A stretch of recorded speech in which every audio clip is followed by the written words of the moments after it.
안녕하세요. 자, 이제는 우리가 27번째 시간인데요. 제3편 범죄대책론의 제6장이죠. 보안처분론, 이걸 지난 시간까지 다 봤습니다. 그리고 이제 이번 시간에는 제6장 보안처분 뒤에 있는 핵심 정리 OX부터 나가도록 합니다. 네, 우리는 보안처분론에 대해서 지난 시간에 보안처분론까지 해서 범죄대책론에 관한 내용을 다 살펴봤어요. 지난 시간에 보안처벌의 기본 원리는 뭐라고 그랬죠?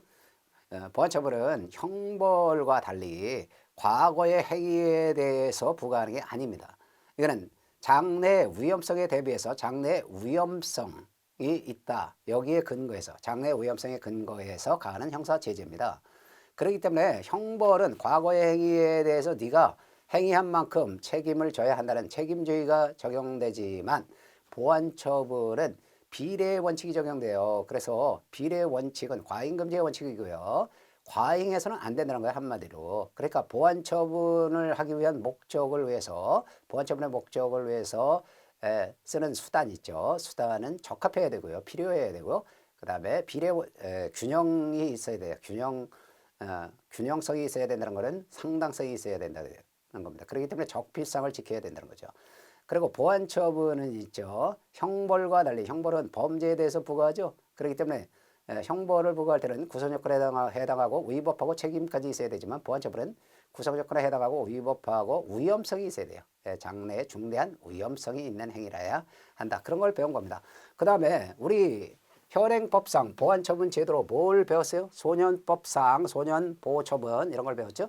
그 다음에 형법상 뭐가 있어요? 보호관찰, 사회봉사명령, 수강명령 이런 것들이 있다 그랬습니다. 치료감호법상 치료감호처분, 보호관찰, 치료명령 이런 것도 보안처분이다. 보안관찰법상 보안관찰이 있고요. 그리고 보호관찰법상 보호관찰이 있고요.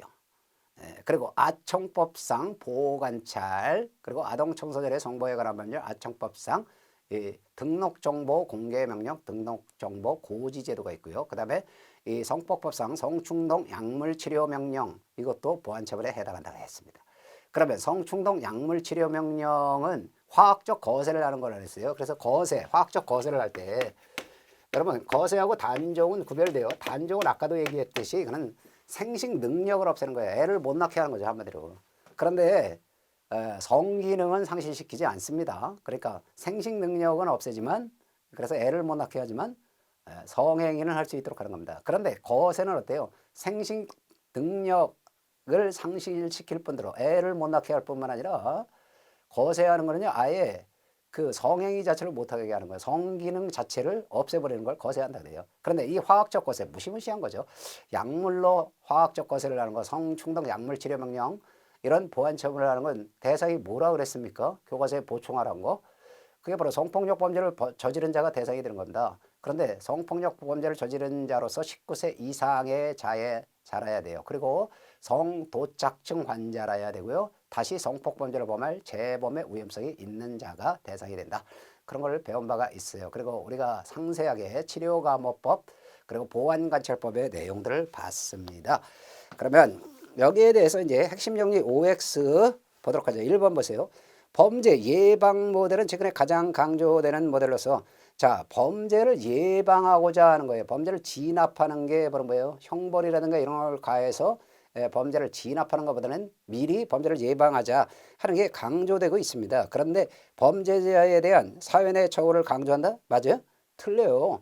이거는 범죄 예방 모델은요. 범죄자에 대해서 사회 내 처우를 강조하는 게 아니라 범죄자에 대한 사회적 내 처우가 아니라요. 일반인을 대상으로 한다고요. 일반인이 범죄를 범하지 못하도록 미리 예방하는 거. 그렇기 때문에 일반인을 대상으로 하기 때문에 이건 틀린 얘기가 되는 겁니다. 그 다음에 2번 보세요. 우리는 2번과 관련해서 앞에서 그런 거 배웠어요. 제퍼리의 세 가지 모델을 배웠어요. 제퍼리의. 그러면 범죄 억제 모델과 그 다음에 사회복귀 모델 그 다음에 또 하나는 환경공학적 범죄 통제 모델 이런 걸 배웠죠. 그래서 환경공학적 범죄 통제 모델로서 우리는 뭘 배웠어요?